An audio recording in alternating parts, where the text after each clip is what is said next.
নৰেন্দ্ৰ মোদীয়ে প্ৰধানমন্ত্ৰীয়ে প্ৰথম কৈছিলে এ ফৰ আছাম হ'ব। এতিয়া আমাৰ এ ফৰ আমনি লাগিছে, কাৰণ নৰেন্দ্ৰ মোদীক আমি দেখা নাই ইমান দিন। কথা বতৰাবোৰ তাত হৈছে। আৰু এতিয়া কথাবোৰ হৈছে ONGC 5,000 কোটি টকা দিব লাগিব। চৰকাৰেতো দিব লাগিবই, ONGC দিব লাগিব।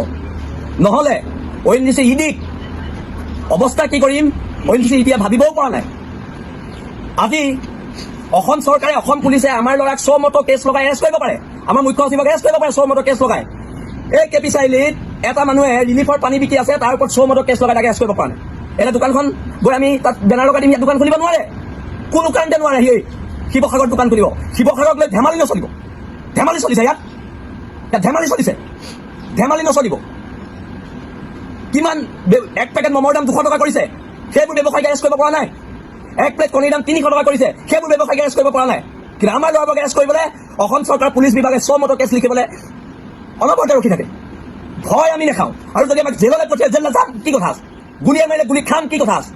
কিন্তু ONGC আৰু অইলে ইয়াত যদি সাহায্য নিদিয়ে 5,000 কোটি টকা অইল আৰু ONGC বিৰুদ্ধে এটা ৰিগ ইয়াত চলাব নেকি, এটা ৰিগ চলাব নেকি? ইয়াত গুণ্ডামি হৈছে, ইয়াত এইবিলাক কাৰোবাৰ নচলিব, কোনো কাৰণত নচলিব।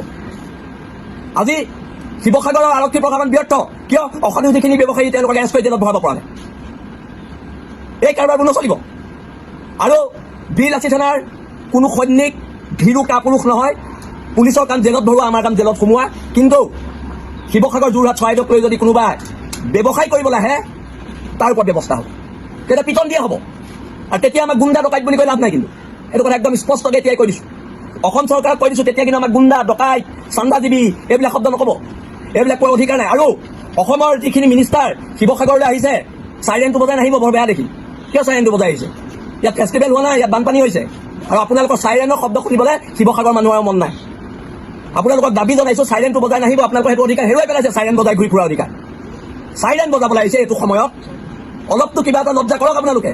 103 জন চৰকাৰী পক্ষৰ বিধায়ক আছে, 2খনকৈ গাঁৱৰ দায়িত্ব লওকচোন, 2খনকৈ গাঁৱৰ দায়িত্ব লওক প্ৰত্যেকজন বিধায়কে। আপোনালোকেতো যেতিয়া বিধানসভাত মানে ইলেকশ্যন খেলোঁতে তথ্য দাখিল কৰিছে, প্ৰায়কেইটা দেখোন কোটিপতি, প্ৰায়কেইটা কোটিপতি। কি কৰিব, পইচাবোৰ ওপৰত লৈ যাব নেকি? দি যাওক অসমৰ জনগণক, শিৱসাগৰ মানুহক, যোৰহাটৰ মানুহক দি যাওক পইচাখিনি। আপোনালোকৰ আয়ৰ উৎস কি? আপোনালোকে যে প্ৰশ্ন কৰে, আপোনালোকৰ ভক্তগণে যে প্ৰশ্ন কৰে আমাৰ আয়ৰ উৎস কি? আপোনালোকৰ কি আয়ৰ উৎস?